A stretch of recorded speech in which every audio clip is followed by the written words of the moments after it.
And welcome to video number 18, the mysterious magic of being in control by not being in control. Control. Your mind is like a mission control center. It's constantly checking the computer screens in your head if everything is going well, if everything is still under control.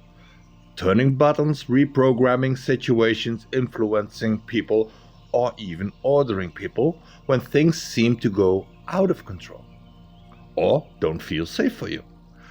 You're constantly alert, checking everything and everyone, worried about worst case scenarios that might happen in the future, trying to prevent them by staying in control. In return for some peace of mind, in return for some reassurance that you are safe and nothing can happen to you, at least you think. Does this make you feel safe, unthreatened, invulnerable, independent, autonomous, confident, relaxed, trustworthy? Not really, does it? Okay, close your eyes for a moment.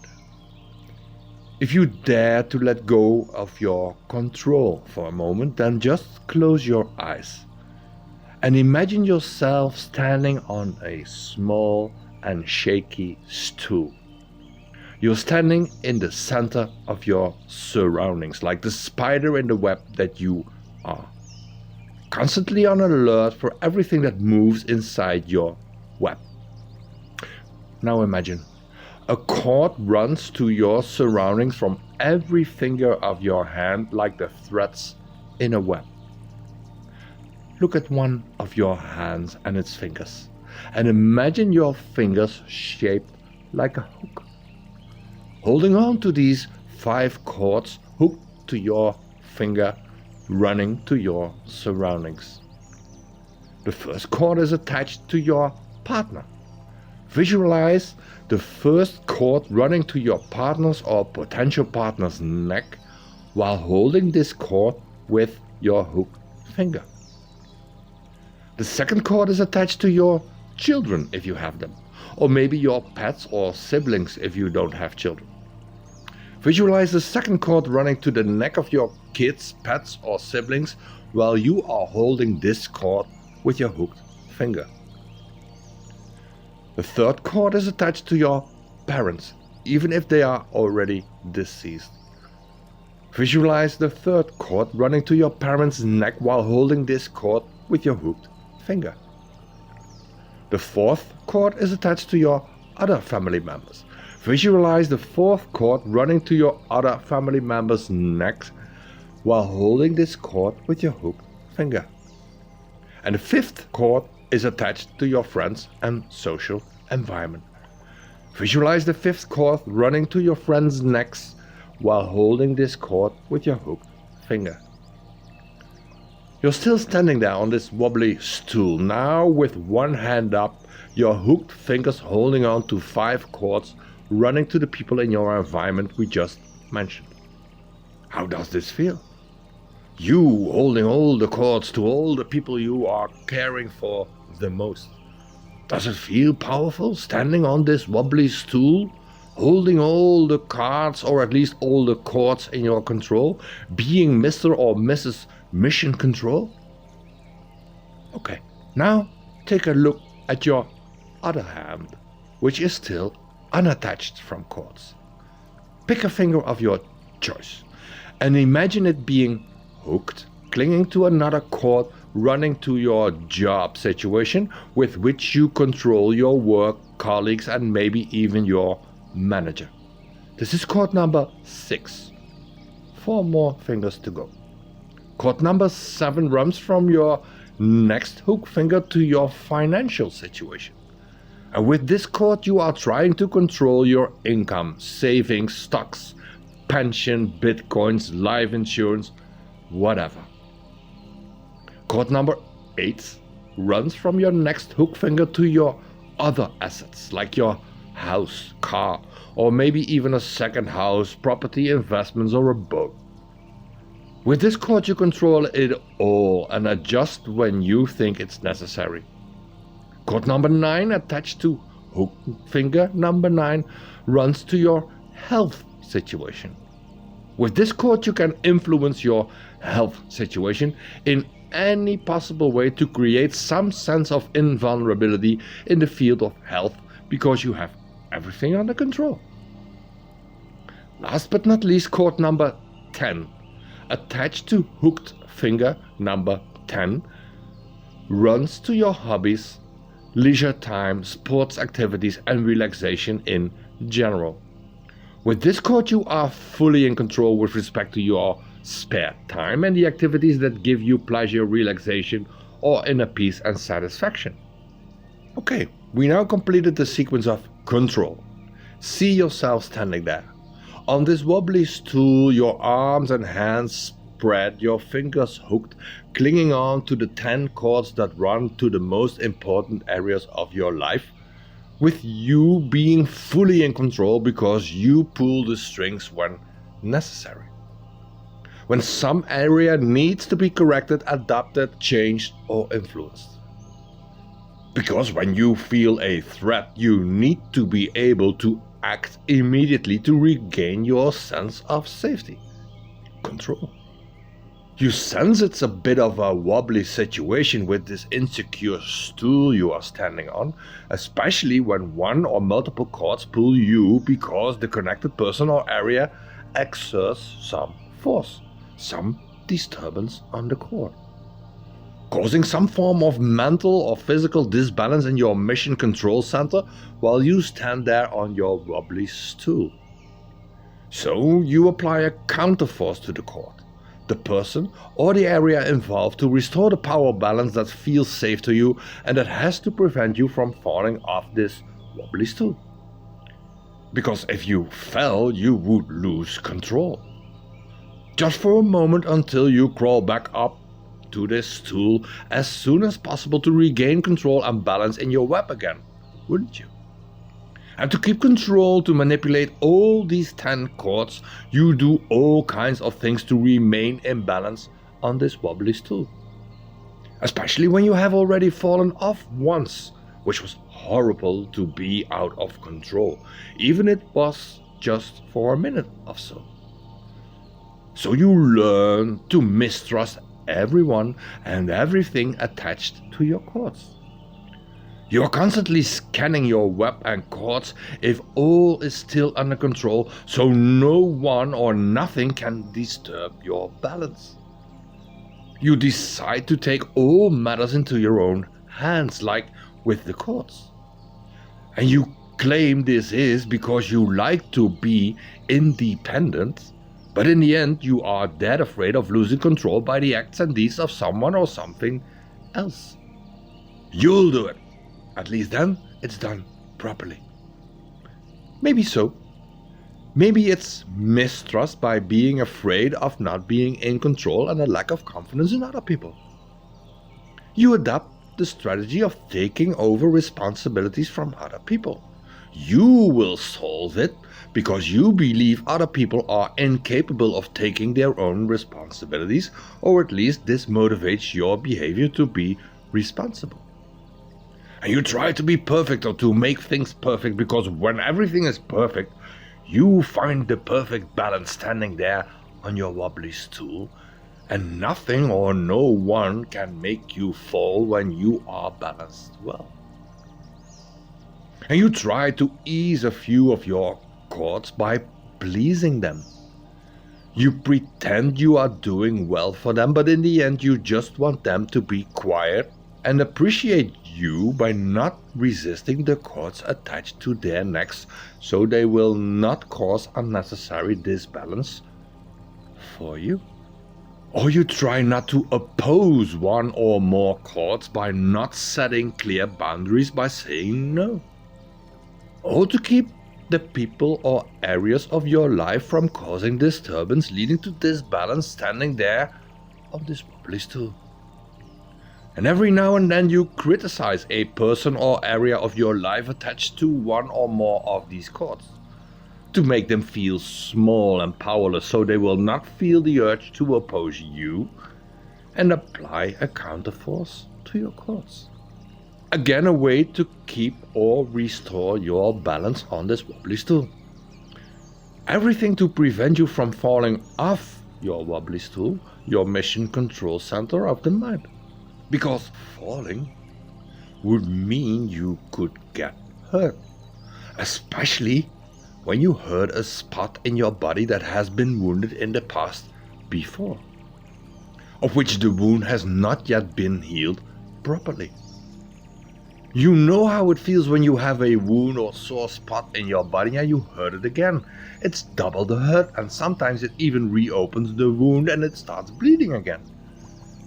So you want to prevent this at all costs, because you do not want to be reminded of spots on or in your body that already hurt. You must keep this hurt hidden because it makes you vulnerable and might threaten your being in control if others would see your weaknesses or vulnerabilities and would take advantage of this knowledge. So in the end, creating this situation of being Mr. or Miss Mission Control on your wobbly stool, trying to control all 10 chords with your hooked fingers attached to them, is it all about creating a sense of security, safety, and being in control, isn't it? This means if you did not create a situation like this, you would not have control, and thus you would feel unsafe and feel very vulnerable. Because this means you would be confronted with your deep feelings of insecurity, and you would be confronted with the unknown territory of not being in control and having to deal with unsafety inside you. And since you have no true experience with this situation of not being in control, the idea alone feels unknown and therefore unsafe and fearful. It would mean you would be confronted again with the feelings of unsafety you know so well from childhood onwards. Because these feelings of unsafety are rooted in your childhood past. Because of experiencing a lack of warmth, emotional connection, hugs, comfort, presence, warmth, to be touched in a loving way, sincere care, but also understanding for who you are and what you need. It has been so painful that your parents were not able to meet your needs, that you adapted the strategy to take over control as soon as you could. And you learned to walk at a very early age, for instance. You learned to be independent as much as possible at an early age. You took care of your own business as early as you could. You learned how to manipulate one or both parents to get what you needed as much as possible. And if you couldn't manipulate them into giving you the warmth and love you needed so much, at least they would be the ones you could control. So this at least gave you some comfort by controlling them, by becoming a child parent for the unhappy parent, for example. So at least you got some compensation from the pain gap caused by not feeling desired or loved by taking control over your environment. Not preventing you from not learning and being able to establish healthy and loving connections in your adult life. Because you taught yourself that human connections cannot be trusted and are heavy to deal with, and people will never give you what you need out of love. And since you learn that your unsafety is caused by a lack of love, you do not trust love anymore and apply a manipulation and control, leading to at least an illusion of safety.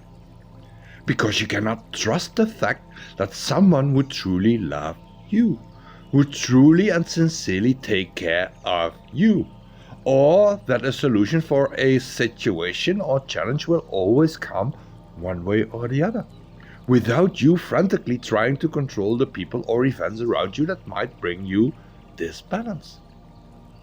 Please be aware that you might have decided to take all cause into your own hands to avoid the childhood pain of unsafety and not feeling worthy and loved by your parents. Constantly take the initiative to go into action and manipulate circumstances as compensation for a deeper insecurity from your past. And now as an adult, you will notice how hard it is to stay in control and not lose your balance on your wobbly stool and fall to the ground. It's almost mission control impossible, isn't it? And you may find out that trying to control all the chords to stay in balance is mainly causing disbalance, anxiety, stress, fear. Because something is always happening on the other end of one or more chords simultaneously, pulling you out of balance. Thus, your urge to stay in balance is mainly causing disbalance, unsafety, stress, loneliness, and undesired life events. Okay, back to you on your wobbly stool, standing there with all 10 chords attached to your hooked fingers. Just in your imagination, I would like to ask you, start releasing the chords one by one by unhooking your finger and just letting go of the chords. First, the finger attached to the cord that runs to your hobbies, leisure time, sport activities, and relaxation in general. Let go of the cord. Let go of the control. Great, well done. Second, the finger attached to the cord that runs to your health, both physically and mentally. Let go of this cord. Let go of the control. Unhook your finger. And thank you. Third, the finger attached to the cord that runs to your other assets like house and car, etc. Let go of this cord as well. Let go of this control. Unhook your finger now. Beautiful. Fourth, the finger attached to the cord of your financial situation. Yes, it's getting harder and harder still. Please let go of this cord of control as well while you unhook your finger. Well done. Fifth, the finger attached to the cord controlling your job and circumstances at work. Let go of this cord as well. Let the control be out of your control. Great. 6. The finger attached to your friends and social environment. There is no longer a need to control and manipulate them. They love you just as you are when you truly are your true self. So please let go of this cord as well. Brilliant. You're doing so well. 7. The finger is attached to your other family members who are the least close to you. You can also let go of this urge to control them, and you can care for yourself without them if needed. Unhook the finger. I'm so proud of you. Let's go on. Finger number 8, which is attached to your parents. And this may be a hard one. The source of all your insecurities, vulnerability, and unsafety lies in the home where you were brought up. And you may still feel the driving force to control these people, to make them feel guilty for what they have done to you. So I know it's hard to let go of this hurt still.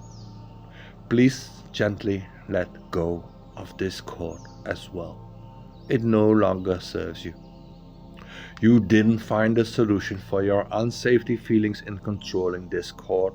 It only made you feel imbalanced even more. Let it go and release yourself from this old burden. Unhook your finger now and let the cord slip. Could you do it? I'm so freaking proud of you. Well done, my friend. Finger number 9. This one is attached to the cord that controls your kids, pets, siblings, or anything very close to you except for a possible partner. They deserve a certain amount of space to discover life themselves, to make their own discoveries without trying to prevent them from being hurt or doing something wrong. They have a right to go through their own learning process just to prevent them from becoming as insecure and unsafe as you are.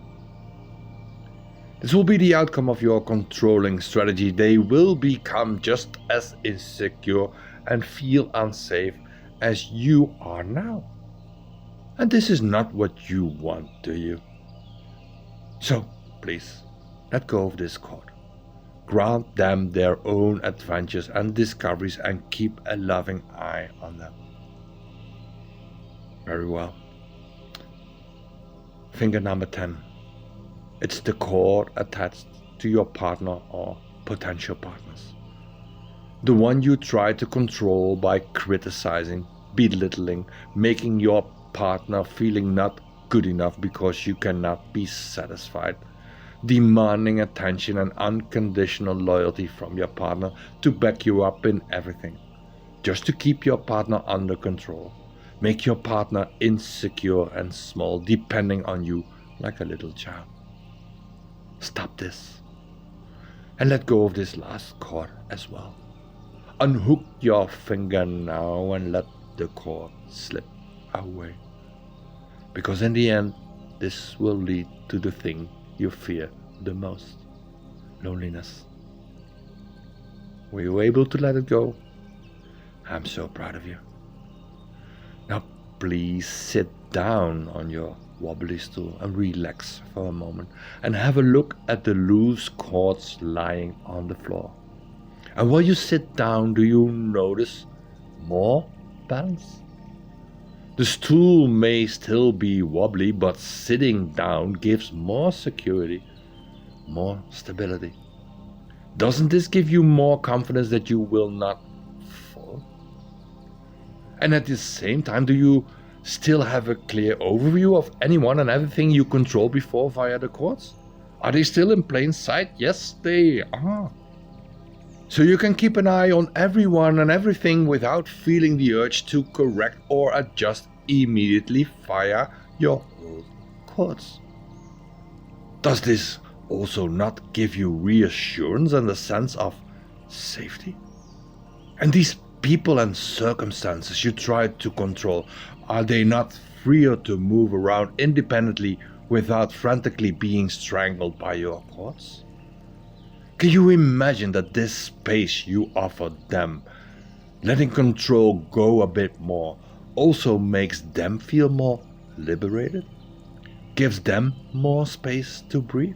So they feel more comfortable in your environment, less edgy and afraid to do something you don't like and to suffer your emotional outbursts connected to them.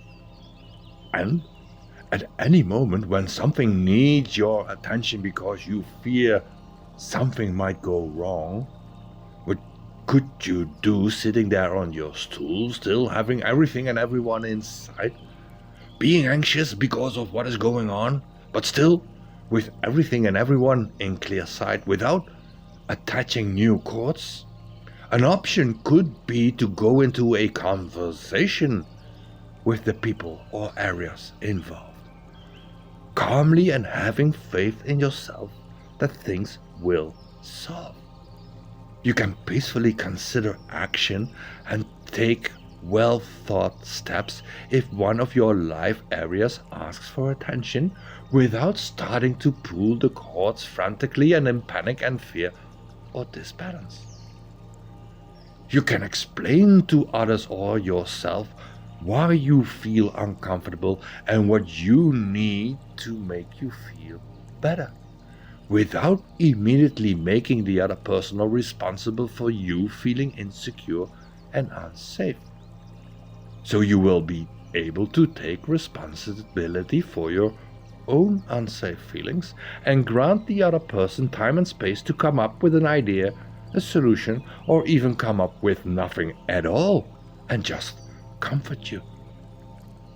With all the freedom in the world, with all the autonomy, yours and the others, having faith, trust and confidence that this issue or circumstance will turn out for the best. Even when you cannot immediately see the result, which asks for patience. And all of this in the end can lead to being emotionally in control over your own emotions and behavior without being frantically and factually in control by pulling strings, manipulating, deceiving, attention seeking, or whatever. You just need to apply a little bit more trust and patience in yourself and others to realize where this need for control and safety came from. A hurt little child inside you who still feels unsafe from back then, which is not the present and certainly not your future. Have a little bit more faith, trust and confidence. Have patience as well.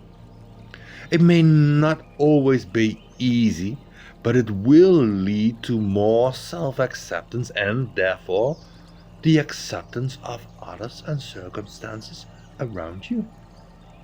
It will lead to a lesser urge to be frantically in control, realizing that absolute control is impossible and only leads to friction with yourselves, others, and life circumstances. Now, go and heal yourself by having control over yourself without having control over your environment, and enjoy the adventure of unfolding and unexpected events. That's all. Learn to enjoy being out of control. Learn to adapt in a flexible way and make it your new way of living. Thank you. I see you in the next video. For now, I salute you.